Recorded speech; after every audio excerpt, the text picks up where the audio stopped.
আরজিকর কাণ্ডে যখন বাংলা সহ গোটা দেশ উত্তাল, তখন সেই আন্দোলনে আরেকটু ঘৃতাহুতি দিলেন সন্দেশখালীর মেয়ে রেখা পাত্র। তিনি মনে করেন আরজিকর কাণ্ডে যা ঘটেছে তার পেছনে কাজ করছে অবৈধ কোনো চক্র।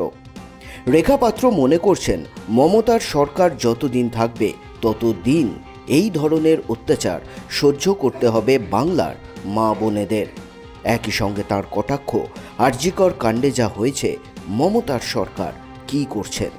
মুখ্যমন্ত্রী কি নবান্নে বসে পার্টি করছেন?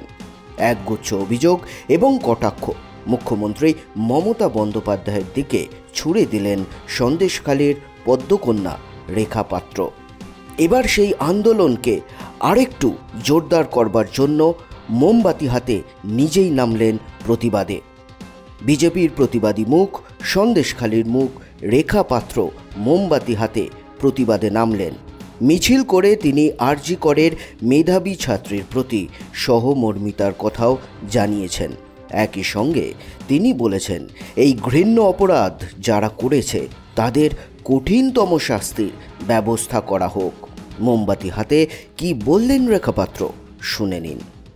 আজকে রাত্রে যে আমরা যে আন্দোলনে লেগেছি মোমবাতি নিয়ে, সেই আন্দোলনের একটাই কারণ, আপনারা সেটাও দেখতে পাচ্ছেন আমাদের সামনে।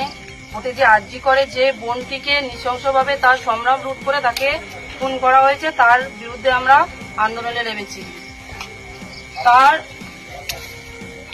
উপরে যে অত্যাচার হয়েছে এবং রাজ্যের পুলিশ প্রশাসন থেকে তার উপরে যে অত্যাচার করে তাকে যে খুন করেছে, সেই রাজ্যের পুলিশ মন্ত্রী মুখ্যমন্ত্রী আজকে রাজ্যের পুলিশ মন্ত্রী মুখ্যমন্ত্রী আজকে ওদের মদত জোগাচ্ছে বলে ওরা এতটা পাওয়ার পেয়ে গেছে।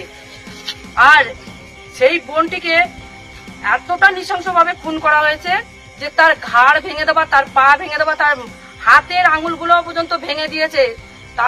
তারপরেও একবারও মুখ্যমন্ত্রী সেখানে আসেনি এবং প্রতিবাদ জানাননি। আর তার বিরুদ্ধে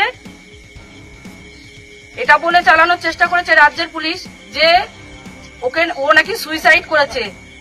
একটা বোনকে তাকে সম্মান লুট করে তাকে যখন খুন করা হলো, তার শরীরে এতটা ক্ষত চিহ্ন, তার একটা নির্বস্ত্র একটা বডি পড়ে আছে, সেটাকে একটা সুইসাইড বলে চালানোর চেষ্টা করেছে। আমরা মানি না এটা একটা সুইসাইড, কেননা ওর শরীরের ক্ষত চিহ্ন দেখে বোঝা যাচ্ছে যে ওর সম্ভ্রম লুট করে ওকে খুন করা হয়েছে। আরজিকর কাণ্ডে যখন বাংলা সহ গোটা দেশ উত্তাল, তখন সেই আন্দোলনে আরেকটু ঘৃতাহুতি দিলেন সন্দেশখালীর মেয়ে রেখা পাত্র। তিনি মনে করেন আরজিকর কাণ্ডে যা ঘটেছে তার পেছনে কাজ করছে অবৈধ কোনো চক্র। রেখা পাত্র মনে করছেন মমতার সরকার যতদিন থাকবে ততদিন এই ধরনের অত্যাচার সহ্য করতে হবে বাংলার মা বোনেদের। একই সঙ্গে তার কটাক্ষ, আরজিকর কাণ্ডে যা হয়েছে মমতার সরকার কি করছেন? মুখ্যমন্ত্রী কি নবান্নে বসে পার্টি করছেন? একগুচ্ছ অভিযোগ এবং কটাক্ষ মুখ্যমন্ত্রী মমতা বন্দ্যোপাধ্যায়ের দিকে ছুড়ে দিলেন সন্দেশখালীর পদ্মকন্যা রেখা পাত্র। এবার সেই আন্দোলনকে আরেকটু জোরদার করবার জন্য মোমবাতি হাতে নিজেই নামলেন প্রতিবাদে। দেখতে থাকুন বিজনেস প্রাইম নিউজ। জীবন হোক অর্থবহ।